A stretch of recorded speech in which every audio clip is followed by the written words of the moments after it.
আমরা অনেক লোক আছি নামাজ কালাম পড়ে সবই করে, কিন্তু ফেসবুকে, ইউটিউবে, মোবাইলে, গুগলে, নেটে, অফলাইনে, অনলাইনে নানান রকম হারাম এবং অশ্লীল দৃশ্যগুলো দেখি।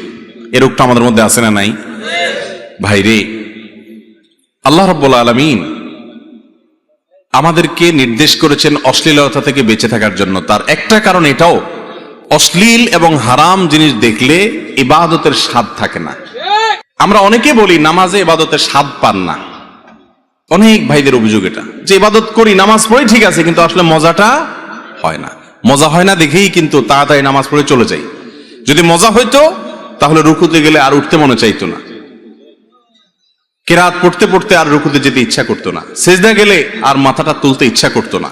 কিন্তু আমাদের অবস্থা হলো, খুব দ্রুততার সাথে নামাজ শেষ করে বেরোতে পারলে আমরা যেন জান বাঁচে। এর একটা বড় কারণ হলো আজ চোখের জেনা ব্যাপক হয়ে গেছে। চোখের জেনা